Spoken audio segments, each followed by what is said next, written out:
किसने बंग भूमि को दो टुकड़े करके दिखलाया, किसने बेरहमी से भाई भाई को बिछड़ाया। बोले करजन इसका करता हूँ बस मैं ही अकेला, हाथ है मेरे लोहे के दिल है पत्थर का ढेला। नमस्कार, मैं वर्षा गुप्ता अपने इस YouTube चैनल पर आप सभी का स्वागत करती हूँ। आज की साहित्यिक चर्चा में मैं आपको इतिहास के उस काल चक्र में ले जाना चाहती हूँ जहाँ हिंदुस्तान आज़ादी की ओर अपना पहला कदम बढ़ा चुका था। यह सर्वविदित है कि आज हम जिस आज़ादी के पर्व को स्वतंत्रता दिवस के रूप में मना रहे हैं, उसे पाने के लिए अनेक भारतीय सेनानियों ने अपने प्राणों की आहुति दी है। हिंदी साहित्यकारों ने भी वीर सेनानियों की तरह न सिर्फ स्वतंत्रता संग्राम में भाग लिया, बल्कि प्रत्येक भारतीय को इस विद्रोह में हिस्सा लेने के लिए प्रेरित भी किया। कहते हैं ना, कलम की मार तलवार की धार से ज्यादा तेज होती है। उनकी लेखनी ने तो मानो प्रत्येक मानस पटल पर जैसे लिख ही दिया हो, जिए तो हिंदुस्तान के लिए, मरे तो हिंदुस्तान के लिए। बस इसी कलम को उन्होंने अंग्रेजों के खिलाफ इस्तेमाल किया और माध्यम चुना पत्रकारिता को। उस समय अंग्रेजों का बोलबाला था। यह वो विदेशी ताकत थी जिससे पूरी दुनिया डरती थी। कहते हैं कि इनके राज्य में कभी सूरज अस्त ही नहीं होता था। आज की साहित्यिक चर्चा का विषय एक ऐसा सिपाही है जिसने अपनी लेखनी के माध्यम से उस समय के सबसे शक्तिशाली वायसराय लॉर्ड कर्जन से टक्कर ली।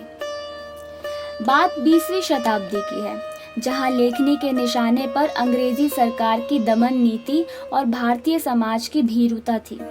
शोषित जनमानस की दबी कुचली भावनाओं को अभिव्यक्ति देने का गुरुतर दायित्व व्यंगकार के कंधे पर था। लेकिन यह भी सत्य है कि व्यंग की शक्ति का उपयोग करने वाले ऐसे व्यंगकार भी गिने चुने ही थे। उन्हीं में से एक थे 20वीं शताब्दी के पहले गंभीर व्यंग्यकार बाल मुकुंद गुप्त, जिन्होंने परंपरा का अनुवर्तन इतनी दृढ़ता, शक्ति और निर्भीकता के साथ किया था कि वे स्वयं कीर्ति स्तंभ बन गए। हिंदी में व्यंग विनोद की सजीव शैली के पुरस्कर्ताओं में बाबू बाल मुकुंद गुप्त के शिव शंभू के चिट्ठे अपना अप्रतिम स्थान रखते हैं। शिव शंभू के कल्पित नाम से गुप्त जी ने लॉर्ड कर्जन के शासनकाल में भारतीय जनता की दुर्दशा को प्रकट करने के लिए 8 चिट्ठे लिखे थे। ये चिट्ठे उस समय की राजनीतिक गुलामी और लॉर्ड कर्जन की निर्मम क्रूरताओं को जितने सटीक रूप में प्रस्तुत करते हैं, उतनी पूर्णता के साथ उस समय का कोई दूसरा अभिलेख नहीं करता। इतिहास के पृष्ठों में जो जानबूझकर अंकित नहीं किया गया, उसे यदि पढ़ना अभीष्ट हो तो इन चिट्ठों को पलटना चाहिए। ये चिट्ठे 1903 ईस्वी से 1905 ईस्वी के मध्य भारत मित्र में प्रकाशित हुए थे। उस समय गुप्त जी ही भारत मित्र के संपादक थे। शिव शंभू परतंत्र देश का नागरिक है। मन बहलाव के लिए वह भांग का सेवन करता है। भांग का नशा उसकी चेतना को विलीन नहीं करता, हल्का सा सुरूर होता है।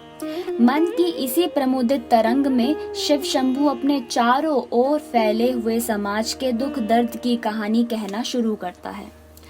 गुलामी की निविड़ श्रृंखलाओं में जकड़ा हुआ भारतीय शिव शंभू अपने अस्तित्व को यदि अनुभव कर पाता है तो केवल परतंत्र भारत की पामाली के लिए, जो षड्यंत्र अपने शासनकाल में रचे, उनका संकेत इन चिट्ठों में लेखक ने जिस शैली में प्रस्तुत किया है, वह निस्संदेह हिंदी व्यंग की बेजोड़ बेमिसाल शैली है। लॉर्ड कर्जन के विषय में प्रसिद्ध है कि वह क्रूर स्वभाव का अहंकारी शासक था।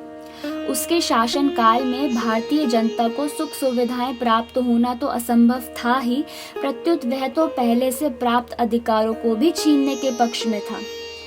फलतः उसने सिविल सर्विस में भारतीयों के प्रवेश का निषेध किया, उच्च स्तरीय शिक्षा के मार्ग में रोड़े खड़े किए, बंगाल को विभाजित कर देश में फूट के बीज बोए, कर वसूली के काले कानून बनाकर जनता को दुख दैन्य के पाश में कसकर तड़पाया, निर्धन प्रजा का शोषण कर अपने अहम की तुष्टि के लिए दरबार रचाया तथा विक्टोरिया मेमोरियल हॉल बनवाया।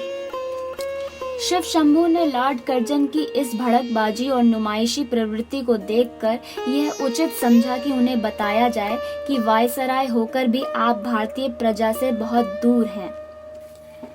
इस गुलाम मुल्क की गूंगी प्रजा आपके सामने अपने दुख दर्द नहीं कहती, किंतु वह आपको हिकारत और अवमानना की नजर से देखती है। कौन साहस करे आपसे कुछ कहने का? इसलिए भंगड़ी शिव शंभू को यह दायित्व वहन करना पड़ रहा है। शिव शंभू को कोई नहीं जानता, उसके पास कोई उपाधि नहीं, राज दरबार में उसकी पूछ नहीं। वह तो एक कपरदक शून्य घमंडी ब्राह्मण है। हे राज प्रतिनिधि, क्या उसकी दो चार बातें सुनिएगा। जिस पद पर आप आरूढ़ हुए वह आपका मौरूसी नहीं, नदी नाव संयोग की भांति है। आपके हाथ में कुछ दिन और कुछ करने की शक्ति है। लॉर्ड कर्जन को अपना कार्यकाल पूरा करने के बाद दूसरी बार फिर 2 वर्ष के लिए वायसराय नियुक्त किया गया। भारतवासी इस नियुक्ति पर अत्यंत खिन्न हुए, लेकिन वे करते भी क्या? जो कुछ खुदा दिखाए सो लाचार देखता।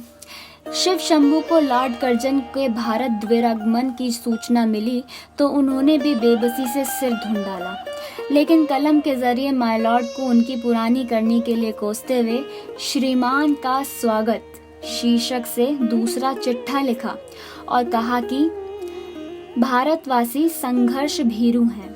किसी भी संकट को स्वीकार करना, निर्लिप्त निराकार दृष्टा की भांति अतृप्त लोचन से नाटक के पटाक्षेपों को देखना उनका स्वभाव बन गया है। इन्होंने पृथ्वीराज जयचंद की तबाही देखी, मुसलमानों की बादशाही देखी, अकबर बीरबल खाने खाना और तानसेन देखे, शाहजहानी तख्ते ताउस और शाही जुलूस देखे, फिर वही तख्त नादिर शाह को उठाकर ले जाते देखा। कोई दिखाने वाला चाहिए, भारतवासी देखने को सदा प्रस्तुत हैं। इस गुण में वे मूछ मरोड़ कर कह सकते हैं कि संसार में कोई उनका सानी नहीं। दिल्ली में रोज जल से जुलूस रहते हैं और राजधानी की जनता उनमें दर्शकों का फर्ज पूरी तरह अदा करती है। लगता है कि इस मुल्क के बाशिंदों के पास कोई मुस्तकिल काम नहीं है।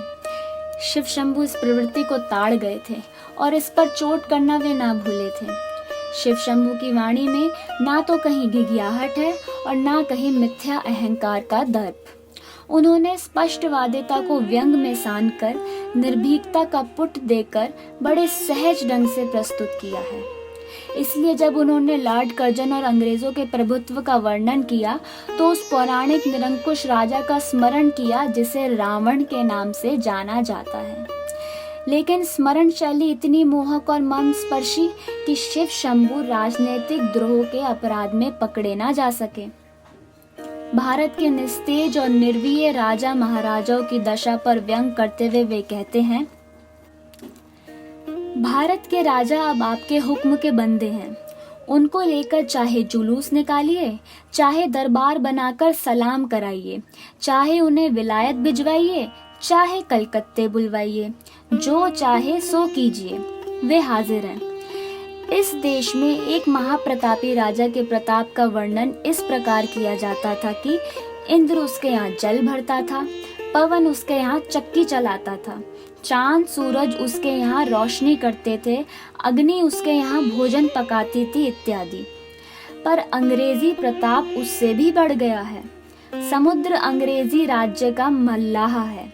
पहाड़ों की उपत्यकाएं बैठने के लिए कुर्सी मुड़े, बिजली कले चलाने वाली दासी और हजारों मील खबर लेकर उड़ने वाली दूरी इत्यादि इत्यादि। आशा का अंत एक ऐसा व्यंग्य प्रधान लेख है जिसका शिकार लॉर्ड कर्जन होता है। लेखक को विश्वास हो जाता है कि अंग्रेज जाति से भारत का कोई हित नहीं हो सकता। उन्होंने लिखा, इस कलकत्ता महानगरी के समाचार पत्र कुछ दिन चौंक चौंक पढ़ते थे कि आज बड़े लाट अमुक मोड़ पर वेश बदले एक गरीब काले आदमी से बातें कर रहे थे।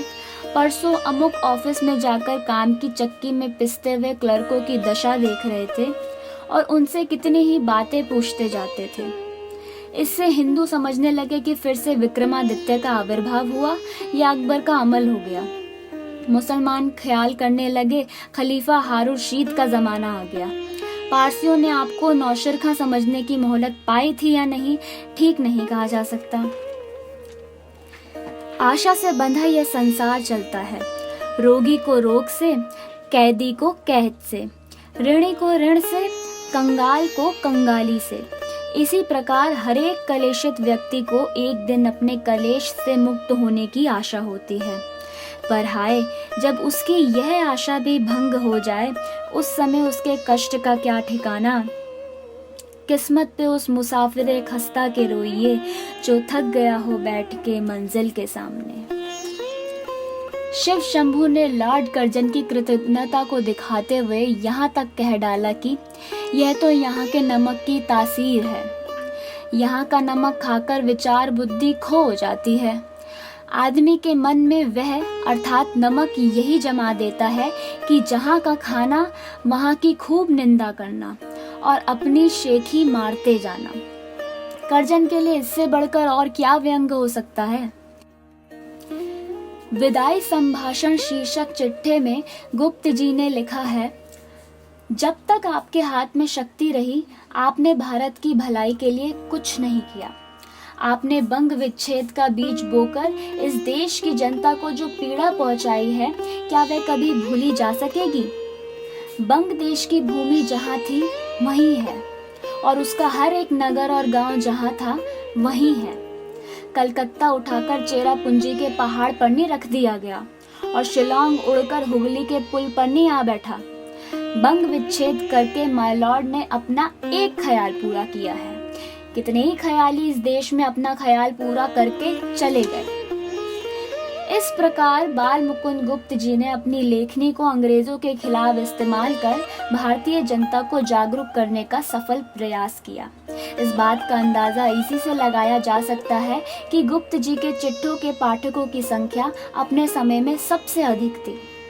इसके अलावा अंग्रेजी में भी इनका अनुवाद श्री ज्योतिषेंद्र नाथ बनर्जी ने किया था, जो अंग्रेजी में भी चर्चा का विषय बना रहा।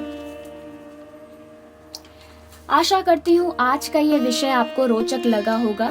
ये वीडियो मेरे YouTube चैनल वर्षा गुप्ता पर साहित्य की वर्षा नामक प्लेलिस्ट में मिलेगा। आज के लिए बस इतना ही। जल्दी ही मिलूंगी एक नए विषय के साथ। तब तक के लिए नमस्कार, जय हिंद।